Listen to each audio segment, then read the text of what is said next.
नमस्कार साथियों, मैं इस वक्त अभी करवे कला पंचायत के एक आदिवासी गांव में हूं, जो कटघरा के नाम से जाना जाता है। और अभी ये एक बच्ची मुझसे मिली है, और इस बच्ची जब हमसे मिली है तो हमको देखी और हमसे कुछ समस्या शेयर की है। तो आइए, क्या इसके साथ समस्या है, क्या इसके साथ दिक्कत है, ये मिलकर ही आप लोग के सामने में ये बात करते हैं। ऐसा ये हमसे कह रही है कि भैया, हम स्टूडेंट हैं और कुछ धर्म से जुड़ा हुआ कुछ मामला है, क्योंकि आप सब जान रहे हैं कि अभी हमारे प्रदेश में धर्म को लेकर कुछ ज़्यादा ही मामला अटपटा सा नज़र आ रहा है, और उसी से जुड़ा हुआ कुछ मामला इसके साथ भी है जो हमसे शेयर कर रही है। वही बात हम आप लोग से शेयर कर रहे हैं, और चलिए मिलकर बात करते हैं। सबसे पहले तुम अपना नाम बता दो, क्या नाम है तुम्हारा? मेरा नाम है अर्चना। और क्या दिक्कत है तेरे साथ? मेरे साथ ये दिक्कत है कि हम एक पढ़ने वाले स्टूडेंट हैं और अभी हम ग्रेजुएशन कर रहे हैं, और हम ग्रेजुएशन करके हम कुछ बनना चाहते हैं। बनने के लिए हम बहुत मेहनत कर रहे हैं, और जिसके कारण कि हम अपना चर्च नहीं जा सकते, हमको समय नहीं मिलता है। एकेडमी करते हैं, उसके बाद पढ़ाई भी करने के लिए कोचिंग जाना पड़ता है। और हमारे गांव वाले का कहना है कि तुम यहाँ आके शाम को प्रार्थना करो, लेकिन हम प्रार्थना नहीं कर सकते, हमारे पास समय नहीं है प्रार्थना करने के लिए। देखिए, ये बच्ची जो है सो एक पढ़ने वाली स्टूडेंट है, और कहीं ना कहीं मैं अभी जिस जगह पे खड़ा हूँ तो यहाँ पर क्रिश्चियन धर्म को मानने वाले लोग हैं। लेकिन क्या क्रिश्चियन धर्म आप लोग शुरू से मानते थे, या बाद में इस तरीके से इस धर्म को अपनाए हैं? नहीं, हम लोग क्रिश्चियन धर्म शुरू से नहीं मानते थे, हम लोग शरणार्थ थे।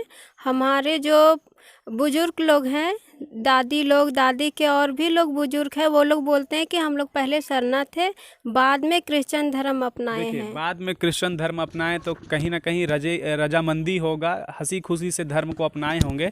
क्या अभी इस धर्म को लेकर आप लोग में कोई असंतोष है, किसी तरीके कोई दिक्कत है? दिक्कत तो नहीं है। देखिए, दिक्कत नहीं है। जो भी धर्म मान रहे हैं, चाहे जो भी लोग, आप लोग जिस धर्म से बिलोंग करते हैं, अपने अपने धर्म पे आस्था रखिए और सिर्फ अपने धर्म के ही दायरे में रहिए। जिसकी इच्छा हो उसकी पूजा कीजिए, जिसमें श्रद्धा हो उसकी पूजा कीजिए।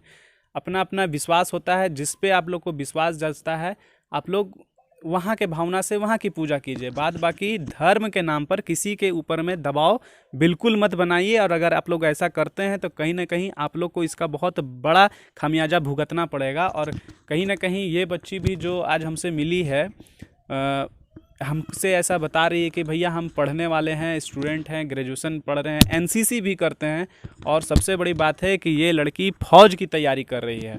अब देखिए कि इस लड़की को जो फ़ौज की तैयारी करने में काफ़ी समय लगता है, और समाज के ही कुछ मुट्ठी भर उंगली में गिने चुने दो चार उपद्रवी तत्व ऐसे हैं समाज से जुड़े हुए, जो इस लड़की के ऊपर धार्मिक सम्मेलन में मौजूद होने का दबाव बनाते हैं।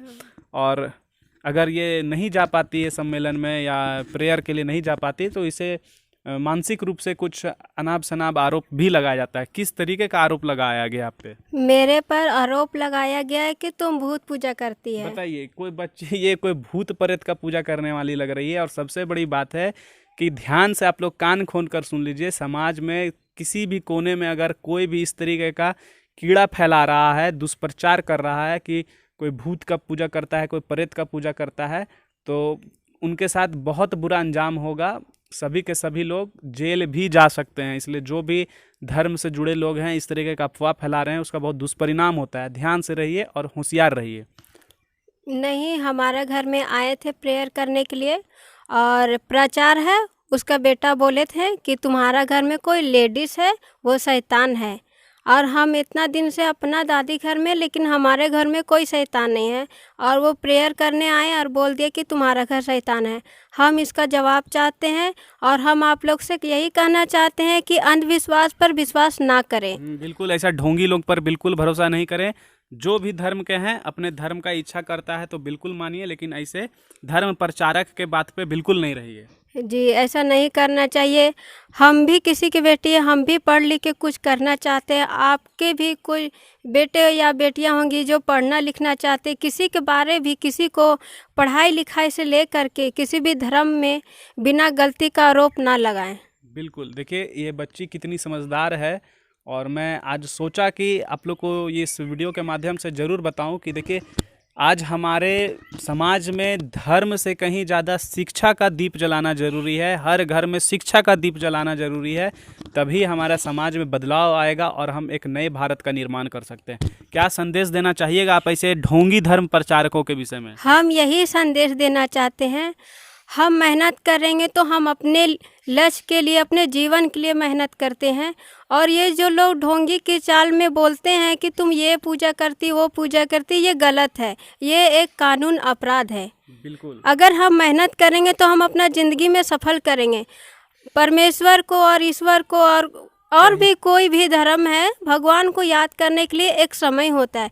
ये नहीं कि हम अपना काम को छोड़ करके भगवान को याद करेंगे। भगवान को याद करने के लिए भी एक समय होता है, लेकिन किसी को गलत ऐसे नहीं बोलना चाहिए, मेरे पास समय नहीं है इसीलिए हम चर्च करने नहीं जा सकते। अपना समय निकाल के तो जाते अगर हैं। एक चीज़ और आप संदेश दे दीजिए कि अगर आपके ऊपर आइंदा अगर कोई इस तरीके से आरोप लगाएगा तो उसके खिलाफ क्या कानूनी कार्रवाई कीजिएगा कि नहीं कीजिएगा? जी हाँ, हम कानूनी कार्रवाई करेंगे। बिल्कुल कीजिएगा। और हम भी इनसे मिले हैं, इस बच्ची से मिले हैं और इसको हम बता दिए हैं कि अगर तुमको इस तरीके से कभी भी कोई दिक्कत करता है, तकलीफ़ पहुंचाता है, मानसिक रूप से प्रताड़ित करता है तो बिल्कुल थाना में दो, आवेदन दो। और जब कभी भी ज़रूरत पड़े तो बिल्कुल हमारे जैसे जो कुछ भी समाज में लोग हैं उनसे संपर्क करो और उनको मुंह तोड़ जवाब दो। हम थाना में भी एप्लीकेशन दे चुके हैं। हम ऐसे ना समझ लोगों को हम एक बार में समझाने का बात करते हैं। जो आप लोग चाहते हैं वो हम करना नहीं चाहते। हम अपना ज़िंदगी में हम अपने आप को खुद साहस बना करके आगे तक हम बहुत कुछ करने का देखिए, ये एक सपना रखे हैं। आदिवासी लड़की है, ये पढ़ लिख रही है और सबसे बड़ा समस्या यहाँ के लोगों को जो धर्म का ठेका लेकर बैठे हैं उन लोगों को यही दिक्कत है कि इस तरीके के बच्चे पढ़े लिखे ना और ये बस इन्हीं सब फालतू के बातों में उलझे रहें। हम भी पढ़ाई किए हैं, लेकिन बहुत कष्ट से पढ़ाई किए। मेरी भी माँ नहीं है, पापा हैं। मेरे पापा बीएसएफ में है, माँ नहीं है, जिसके कारण हम लोग सब भाई बहन को बहुत दिक्कत हुआ। अच्छा, पापा आपके क्या फौज में हैं? जी, मेरे पापा सबसे पहले थे ब्लैक कमांडो में, उसके बाद रिटायर हुए, फिर फौज में थे। अब रिटायर हो गए, घर में हैं, काम करते हैं, कभी कभी बैंक में जाते हैं। क्या तो पापा को ये सब बात आप बताएं कि नहीं कि लोग पापा को हम लोग से मतलब नहीं है। देखिए, ये बहुत ही दुर्भाग्य का बात है कि जो भी पिता हमारी इस बात को सुन रहे हैं कि अगर वो अपने बच्चों पर इस तरीके से ध्यान नहीं देते हैं तो बिल्कुल सही नहीं है और कहीं ना कहीं आप बहुत बड़ा गलती कर रहे हैं। क्या संदेश देना चाहिएगा आप अपने पापा को? हम पापा को यही कहना चाहते हैं, कुछ भी हैं हम ही लोग हैं, आगे पढ़ लिख कर आप हम लोग को नहीं ध्यान दे रहे, लेकिन हम ज़रूर आपको ध्यान दे सकते हैं। एक दिन कुछ करके हम आपको ध्यान दे सकते हैं और बहुत हम आपको मानते हैं और मानते ही रहेंगे। आप भले हमसे बात करें या ना करें, लेकिन हम बहुत मानते हैं अपने पापा को, पूरा परिवार को। चलिए, हमारे तरफ से भी इनके पिताजी को यही संदेश है, अगर हमारा ये बात आप तक पहुंच रहा हो तो बिल्कुल, चाहे किसी भी तरीके का कोई भी विवाद हो, कोई भी बात हो, अपने बच्चों को इस तरीके से नहीं छोड़ते हैं। और कहीं ना कहीं आप जो भी कर रहे हैं बहुत गलत कर रहे हैं। अगर कल के डेट में इस बच्ची के साथ अगर कुछ गलत होता है तो सीधा जवाबदेही आपके ही होगी, इनकी पिताजी की ही होगी, जो इन्होंने इनका ध्यान नहीं रखा। चलिए, ठीक है, आप अपना बिल्कुल ख्याल रखिए और किसी भी तरीके का कोई दिक्कत हो तो निसंकोच बिल्कुल कंप्लेन कीजिए। जी, हम कंप्लेन करेंगे, क्योंकि आजकल ऐसी दुनिया आ गई है जो डिजिटल की दुनिया है।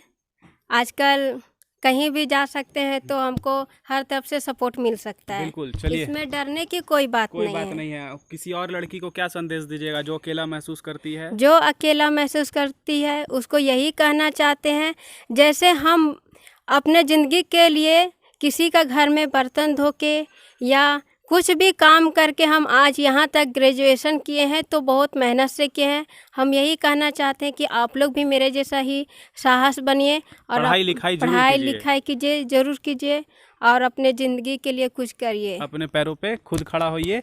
और चलिए, तो आज हम लोग बस यहीं पर रखते हैं और आप लोग भी सतर्क रहिए, सावधान रहिए और जागरूक रहिए, एक दूसरे के साथ खड़े होइए। जय हिंद, वंदे मातरम। जय हिंद, वंदे मातरम।